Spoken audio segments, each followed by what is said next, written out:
doing. I'm Ray Hokenrath. I'm going to show you a little bit instructions on the assembly of the vehicle, on the T-Sport in particular, when the vehicle is received to the dealer, and the steps that is necessary to do final assembly on the vehicle. Our first step, when the vehicles arrive, the nose will actually be in the front area and the steering column is not installed. You'll receive the steering column and you'll see a small machining part, and so we need to make sure that the machine part is beyond the block from the steering column. So we'll just install the block. As we slide it in, we line up the spline, and you can also see there's a little indentation in here, and that's obviously where the bolt goes through. And so we slide it in, and then slide it in far enough that this is lined up. As you can see now, it's properly lined up. It's level here. It will line up exactly. This is spline in the steering column, and we can see the spacing, which is about 3/8 of an inch of spacing here. And so then we tighten up the two bolts here and the bolt here, and we insert the nut into the joint or steering joints, and that will complete the installation of the steering wheel. And of course, the sleeve that you see here will already be on the vehicle and then slides into place, but it'll be on the steering column when you receive it, and so that's fairly basic. And so that's the installation of the steering column. Okay, next step, we're going to bolt on the front nose, and basically we're going to grab it. We're going to feed. Do we need both of these plugs into? Yeah. We're going to feed two plugs through here. One is for the gauge, and the other one is for the turn signals. And you'll see that it will line up right here to the side, and we'll see it lines up right here. We also have the bolts inserted into the body, so we will temporarily put the two bolts in here. And so the next step, what we will do, we will take the trim piece and install the trim piece, which at that point is still loose. And we will take the bolts, which you can see are these special flush mounted bolts, and we can put those right here. Now on this one, it takes the long bolt. So here on the corner, it takes the long bolt right here.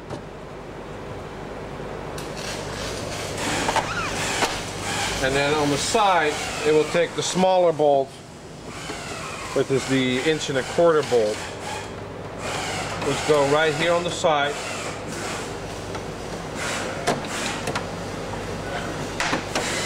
And then we put the nut on the back side.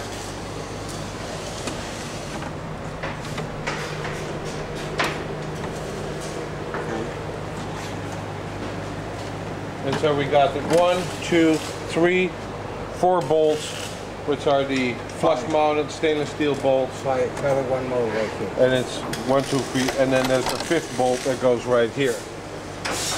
That basically completes as far as putting on the trim.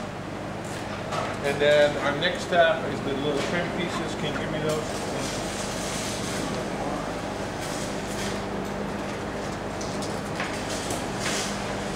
And so the two little trim pieces.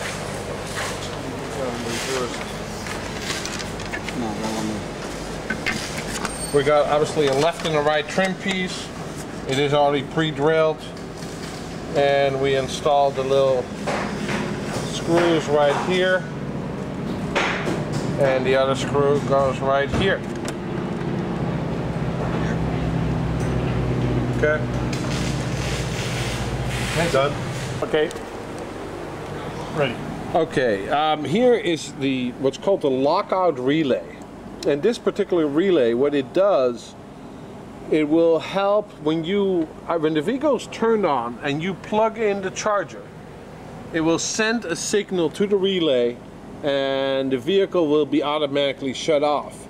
Now this is only for Susan and Warren, is that we feel that there has to be a little zip tie. You can slip the zip tie underneath the relay and it needs to be put on, so that way is that over time there's no way that either with vibration or anything like that that relay can come out. From now on we will obviously put the zip tie on before the vehicle is left, but this is just for Susan and Warren.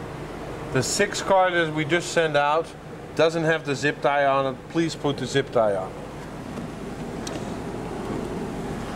Okay, and go. Okay, next thing is that we're going to take the cushion that is obviously shipped with the car and we're going to mount these 4 bolts over here. Now the bolts, when the car is shipped, the bolts are actually in the car. So you're going to remove the bolts, put the bolts in and mount the cushion. The other bolts here and in the back are actually already attached to the bracket. So those bolts are part of that seat package. The bolts that are in the glove box, which right now have been removed, are primarily all the bolts for the rear of the seat. Now we're also going to look at the seat real quick, and we have, you can see the bracket here. This bracket was the tabs facing out is actually going to be on the passenger side, because as you can see that this bracket gets attached to the seat, and then this bracket comes out underneath on the side of it. Okay, and so there is a left and a right to it. You can see this indentation. This obviously can only go one way, and then the brackets for the seat area is that there's a left and a right to it on those particular brackets. Now we're also going to show you just in advance is that here's the bracket for front windshield, but we will install that. We will install that in a minute. And then of course we have the bracket for the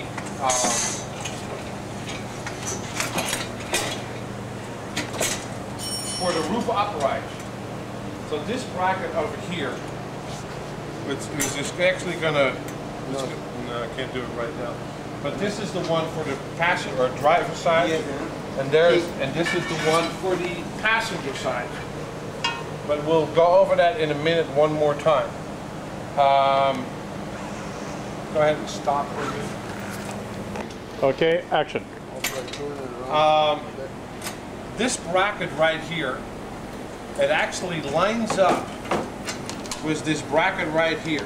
So it sits all the way to the edge over here, and you can see there's a hole here, and obviously there's a nut and a bolt are welded into this bracket. So we can see as we're putting that in. Now we have temporarily flipped the seat upside down because obviously it's easier to do the assembly of the bracket, and that will allow us to tighten up all these bolts and will allow us to insert all the nuts and bolts as needed.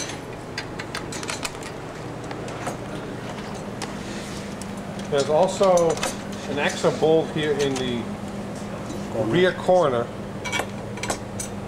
and then we have, of course, have the 2 bolts that go over here through the bracket itself.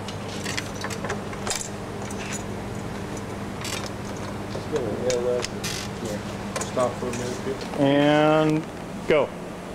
Now we've tightened up most of the bolts on this, but these 2 10mm bolts here at the end, in realizing the fact that the seat is actually laying upside down, we didn't tighten up because